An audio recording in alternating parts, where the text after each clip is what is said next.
KSRTC മദ്യപാനം കുറഞ്ഞു വരുന്നുണ്ട്. പക്ഷേ എന്തുകൊണ്ടോ അതൊരു ഇത്രയും നടപടി വന്നിട്ടും ചില ആളുകൾ എന്തേ തിരിച്ചറിയുന്നില്ല എന്നുള്ളതാണ് വിഷയം. നടപടിയിലൊരു വിട്ടുവീഴ്ച ഉണ്ടാവില്ല. അത് പരിശോധന തുടർന്നുകൊണ്ടിരിക്കും. മാത്രമല്ല ഇനി യാത്രക്കാർക്കൊരു വിശ്വാസം വേണമല്ലോ. നമ്മൾ മദ്യപാനി അല്ലാത്തൊരു വാഹനം ഓടിക്കുന്ന ആളുടെ കൂടെയാണ് ഇരുന്ന് പോകുന്നത്, നമ്മൾ സേഫാണ് എന്നുള്ളതാണ്. പക്ഷേ ഈ പരിശോധന തുടങ്ങിയതിന് ശേഷം KSRTCയിൽ ആക്സിഡൻറ്റ് കുറഞ്ഞിട്ടുണ്ട്. പരിശോധന ഫലം കാണുന്നു എന്ന് തന്നെയാണ് മനസ്സിലാക്കുന്നത്. രാവിലെ തന്നെ നമ്മളിനി എല്ലാ ഡിപ്പോകളിലും ബ്രത്ത് അനലൈസർ വെച്ച് ഊതി നോക്കും. ഓഫീസർമാരെയും നോക്കും, പേടിക്കണ്ട. ഓഫീസർമാരെയും പിടിച്ചിട്ടുണ്ട്. വർക്ക്ഷോപ്പിൽ പലപ്പോഴും വർക്ക്ഷോപ്പിൽ കൊണ്ടുവന്ന വണ്ടികൾ പ്രോപ്പർലി പണിയാതെ വിടുകയാണ്. കാരണം അവിടെ ഒരു മദ്യപാന സദസ്സ് നടക്കുന്നതായിട്ടാണ് വിജിലൻസ് കണ്ടെത്തിയിരിക്കുന്നത്. അപ്പോൾ അത് കഴിയുമ്പോൾ വണ്ടിയുടെ മെക്കാനിക്കൽ ആളുകൾ ചെയ്യുന്ന പണികളിൽ എഫിഷ്യൻസി കുറയുകയും മിക്കവാറും വണ്ടികൾ റോഡിൽ കിടക്കുകയും ചെയ്യാണ്. അപ്പോൾ അത് ഇനി ഉണ്ടാവില്ല. കാരണം എല്ലായിടത്തും പരിശോധന ഉണ്ടാവും. പലരും ഹോമിയോ മരുന്നൊക്കെ കഴിച്ചിരിക്കുന്നതാണ് പറയുന്നത്. ഹോമിയോ മരുന്ന് കഴിച്ചവരുണ്ടെങ്കിൽ ആ ഹോമിയോ മരുന്ന് കൊണ്ട് വന്നാൽ മതി, നമുക്ക് കഴിച്ചിട്ട് ഊതി നോക്കാം. അപകടം കുറഞ്ഞിട്ടുണ്ട്, ആക്സിഡൻറ്റ് ഡെത്ത് കുറഞ്ഞിട്ടുണ്ട്, ആക്സിഡൻറ്റ് നമ്പറും കുറഞ്ഞിട്ടുണ്ട്. നമ്മൾ ഒരു ആഴ്ചയിൽ കേരളത്തിൽ ഒരു അത്ഭുതകരമായ കണക്ക് ഒരു 30-35 വണ്ടികൾ ഓരോ ദിവസവും ഇടിച്ച് ഒരാഴ്ചക്കകത്ത് ഇടിച്ച് വർഷാപ്പിൽ കയറിക്കൊണ്ടിരിക്കുകയായിരുന്നു. അപ്പോൾ അത് കുറഞ്ഞു. ഇടികൾ ഒന്നര ആഴ്ചയായിട്ട് ഇടികൾ കുറഞ്ഞിട്ടുണ്ട്. വളരെ ശ്രദ്ധയോടെ വണ്ടി ഓടിച്ചേ പറ്റൂ. കാരണം ഇരിക്കുന്ന യാത്രക്കാരനും റോഡിൽ പോകുന്ന ജനങ്ങൾക്കും ജീവന് വിലയുണ്ട് എന്ന് കർശനമായ നിലപാടാണ്. ഇതിലൊരു വിട്ടുവീഴ്ച ഉണ്ടാവില്ല. വളരെ അപകടം. പക്ഷേ എനിക്ക് അത്ഭുതകരമായി തോന്നിയത് കേരളത്തിലെ പ്രൈവറ്റ് ബസ്സുകൾ മുഴുവൻ 1009 ബസ്സുകൾ പരിശോധിച്ചു. അതിൽ ഒരാൾ പോലും മദ്യപിച്ചിരുന്നില്ല എന്ന് പറയാം. മദ്യത്തിന് പകരം വേറെ എന്തെങ്കിലും സാധനമാണോ ഉപയോഗിക്കുന്ന അറിഞ്ഞുകൂടാ. ഏതായാലും ആ പരിശോധനയും കർശനമാക്കുകയാണ്. പ്രൈവറ്റ് ബസ്സുകളിലും പരിശോധിക്കാം. ഈ 1009 പരിശോധിച്ചിട്ടും മോട്ടോർ വെഹിക്കിൾ ഉദ്യോഗസ്ഥർ പറയുന്നത് ഒരാൾ പോലും പിടിച്ചില്ല എന്നാണ്.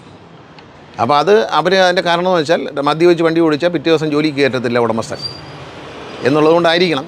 പക്ഷേ ഈ തന്നിരിക്കുന്ന ഉത്തരം കറക്റ്റാണോ എന്നുള്ള കാര്യം ഒന്നുകൂടി റീചെക്ക് ചെയ്യേണ്ടതുണ്ട്. കാരണം ചിലപ്പം പറഞ്ഞതുകൊണ്ട് ഹയർ ഓഫീസർ പറഞ്ഞതുകൊണ്ട് എന്നായിരിക്കട്ടെ എന്ന് പറഞ്ഞ് തന്നാണെന്ന് പറഞ്ഞില്ല. അതിൻ്റെ സത്യാവസ്ഥയെപ്പറ്റി റിപ്പോർട്ട് തന്നിട്ടുണ്ട്, ഒന്നും കണ്ടില്ലെന്നാണ് പറയുന്നത്. പക്ഷേ എന്നാലും ആരോപണമുണ്ട് അത്തരത്തിൽ കഴിക്കുന്നുവെന്നോ ഈ നാക്കിൻ്റെ അടിയിൽ എന്തോ ഒരു സാധനം വയ്ക്കുന്നു എന്നൊക്കെ ഒരു പരാതി ഉണ്ട്. അത് പരിശോധിക്കേണ്ടതുണ്ട്. പക്ഷേ ഇവർ പരിശോധനയുടെ സമയം ഈ ആളുകളൊക്കെ ഡ്രൈവർമാരൊക്കെ ഇറങ്ങി ഓടിയാൽ കുഴപ്പമില്ല. ഓടുന്നത് കൊണ്ട് അന്നത്തെ ശമ്പളം കിട്ടത്തില്ല. പക്ഷേ ഓടുന്നത് കൊണ്ട് ഏതെങ്കിലും കാരണവശാൽ ആ ആബ്സെൻസ് കൊണ്ട് വണ്ടി മുടങ്ങിയാൽ ആ വണ്ടിയുടെ അന്നത്തെ കളക്ഷൻ നഷ്ടപരിഹാരം എടുത്ത് തരേണ്ടി വരും. ശുപാർശയ്ക്ക് വന്നിട്ടുണ്ട് ചില്ലറ. പക്ഷേ യൂണിയൻകാരൊന്നുമില്ല. യൂണിയൻ പ്രവർത്തകരെല്ലാം നന്നായി ഇത് നിയന്ത്രിക്കണം എന്നുള്ള അഭിപ്രായക്കാരാണ് എല്ലാ യൂണിയൻകാരും. രഹസ്യമായിട്ടും എല്ലാം പറയുന്നുണ്ടെന്ന് എനിക്കറിഞ്ഞൂടാ. പക്ഷേ നമ്മളത്ത് ആരും തന്നെ ഇതൊരു തെറ്റായ കാര്യമൊന്നും ഇതൊരു തെറ്റായ കാര്യമല്ലല്ലോ. എന്തും കേരളത്തിൽ തെറ്റായ കാര്യമാക്കി മാറ്റുകയും നല്ലൊരു ലൈസൻസ് എടുക്കണം എന്ന് പറഞ്ഞാൽ അതും തെറ്റായി കാണുന്ന ഒരു വിഭാഗം ആൾക്കാരുണ്ട്. അവരുടെ മുമ്പിൽ അവർക്ക് വേണ്ടിയല്ലല്ലോ നിയമം. അവർ വീട്ടിൽ നിന്ന് വെള്ളം അടിക്കുന്നതിന് എനിക്കൊരു വിരോധമില്ല. വെള്ളം അടിച്ചുകൊണ്ട് ഓഫീസിൽ വരാൻ പറ്റത്തില്ല, വെള്ളം അടിച്ചുകൊണ്ട് വണ്ടി ഓടിക്കാൻ പറ്റില്ല, വെള്ളം അടിച്ചുകൊണ്ട് വണ്ടി റിപ്പയർ ചെയ്യാൻ പറ്റത്തില്ല. കാരണം ബ്രേക്ക് നന്നാക്കാൻ കൊടുത്തിട്ട് വെള്ളം അടിച്ച് കിടന്നു വെച്ച് ബ്രേക്ക് നന്നാക്കിയില്ലെങ്കിൽ ഇതിനകത്ത് ഇരിക്കുന്ന യാത്രക്കാർ വളരെ പ്രധാനം. അതിലുപരി റോഡിൽ കൂടെ പോകുന്നവർ അതിനേക്കാളും പ്രധാനം.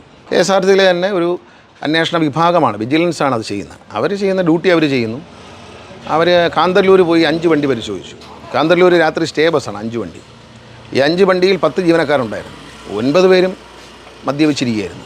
അവരെ പിടിച്ചപ്പോൾ 10ാമത്തെ ആളൊരു മാന്യനാണല്ലോ എന്ന് വിചാരിച്ച് അദ്ദേഹത്തിൻ്റെ ബാഗ് വാങ്ങിച്ചു നോക്കി. അദ്ദേഹം വലിയൊരു കുപ്പിയിൽ മദ്യവും ഗ്ലാസും വെള്ളമായിട്ട് വന്നു എന്നാണ് വിജിലൻസുകാർ പറയുന്നത്. അപ്പോൾ അതുകൊണ്ട് എവിടെയും വരും. അതായത് കാന്തല്ലൂർ രാത്രി സ്റ്റേ ബസ് പരിശോധിക്കാൻ ആൾ വന്നെങ്കിൽ എവിടെയും ആൾ വരും.